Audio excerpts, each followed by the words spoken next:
Hello, and welcome to another episode of What Nobody Told Me After 65. Well, it's your lady on the go, lady in the know, Miss Info. You have reached the Information Nation, where knowledge is shared and wisdom exchanged for the betterment of a people. Let's get started. I want to talk to you about something very important, something that we are all going to have to deal with in the next couple of months, and that is voting. I'm entitling this video, Voting is Fundamental.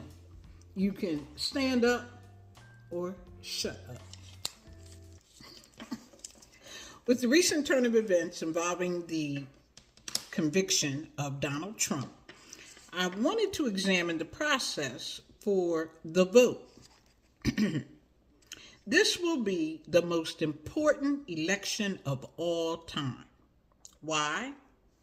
Because the first time we did it, we did not think he would win. Remember back in 2016? When he became the 45th president of the United States in 2017 through 2021, we all got a huge eye-opener. How could this happen in a democratic society? Now, as a convicted felon, he is still able to run for president. Really? Why? Why can he still run?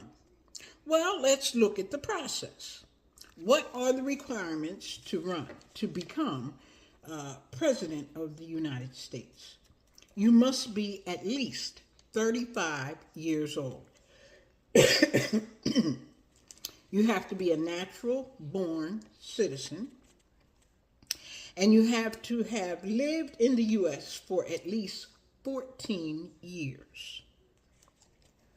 Once you raise or spend more than $5,000, you must register with the Federal Election Commission, which includes naming a campaign committee to raise and oversee funds. Here are some unwritten requirements. You must have past political experience, name recognition, Protestant religion, pleasant and healthy appearance, married, attractive family, well-developed speaking ability, charismatic, a male, college educated, didn't say college graduate, college educated,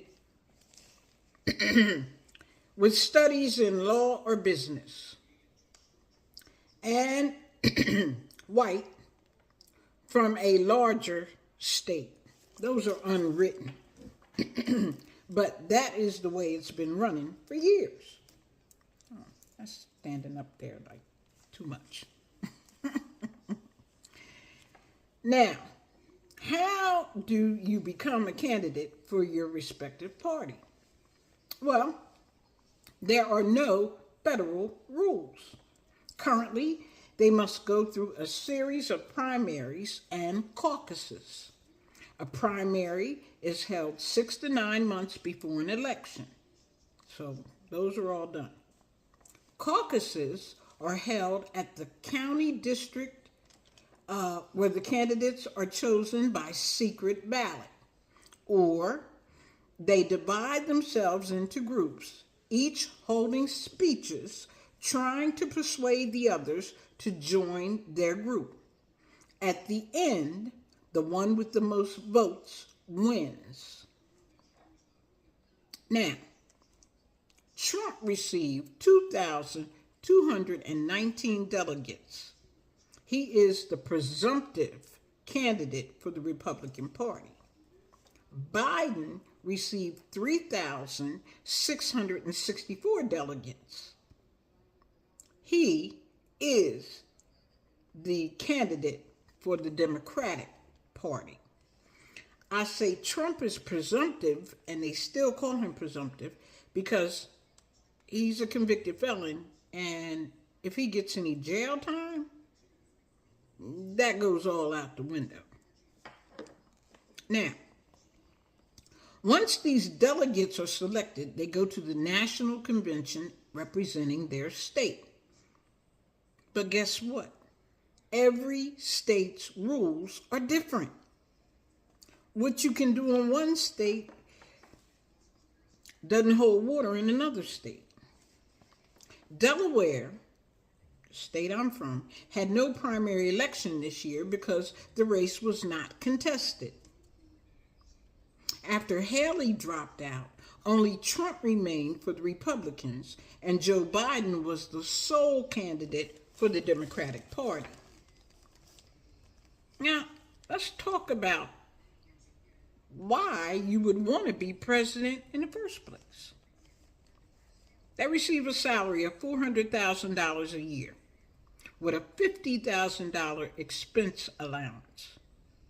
So that's $450,000. And I don't know, $50,000 expense allowance, I think that's annually, for which it is not taxed. They get a 55,000 square foot house, the mansion, the White House, a personal plane, a personal helicopter, 5 full-time chefs, 5, a social secretary, a calligrapher, florists, valets, and butlers. The president and his family get round-the-clock Secret Service for a lifetime. When Barack Obama came in, the lifetime had been changed to only 10 years. They did an amendment. Barack Obama reversed it, and it's back to lifetime. So starting with George W. Bush and going forward, presidents receive lifetime Secret Service protection. Their children, on the other hand, are only covered until age 16. And the only president to revoke his lifetime Secret Service, lifetime, because it used to be lifetime, then they changed it to 10 years, then they changed it back. The only one to revoke and say he didn't want it for a lifetime was Nixon. Yeah, tricky dick. A widow of a president gets $100,000 a year. The presidential pension is $200,000 a year. Now, the next election is November 5th, 2024. From July to September, parties, the nominating parties, the Republicans and the Democrats, hold nominating conventions to choose their candidate. Now, I believe they're still going to have the conventions, even though we already know who their candidates are. From September through October, the candidates debate the issues. I don't even know if Trump and Biden have scheduled a debate yet, but they don't have to yet. From September through October, September and October, that's when they debate. Early November, the first Tuesday after the first Monday, is the election. In early January, Congress counts the electoral votes. Now let's talk a little bit about the Electoral College. In most elections, candidates are selected by the people through what's called the popular vote. However, the president and the vice president elections are always chosen through the Electoral College process. Now, how does that work? Each state gets so many electors as it has members of Congress. So if you're a big state, you might have 12 members of Congress. That means you get 12 electors in the Electoral College.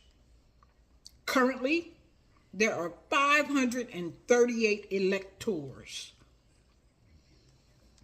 After you cast your vote in your state, your respective state, those votes go to a statewide tally. A candidate needs at least 270 electors to win. The Constitution does not require electors to vote for the candidate chosen by their state, but most often they do. But the Constitution don't tell them they have to. If they do not, they can be fined, disqualified, and replaced or prosecuted by their state.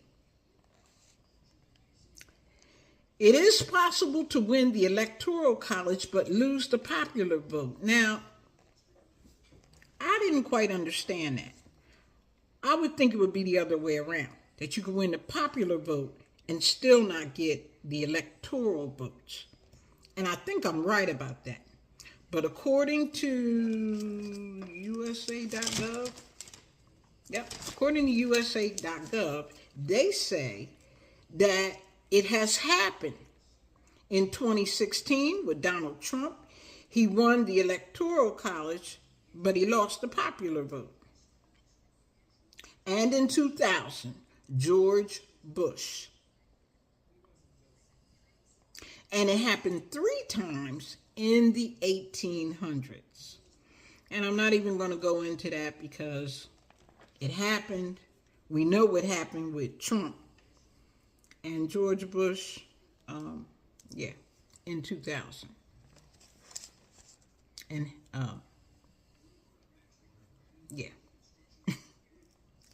I tell you, this is a messed up situation. They want to do away with the Electoral College. And I'm thinking about what would be the aftermath if we didn't have that and we only had the popular vote. I don't know. I think that could be pretty dangerous. Yeah. Look at Mexico. What just happened there? Was it Mexico? Yeah. I think it's Mexico. They just elected their first woman president. Yeah. Anyway, here are my final thoughts. We must vote. It is our civic duty, our moral obligation, and it is our right. Don't waste it. Vote. Do your thing. Get out and vote. Thank you for listening.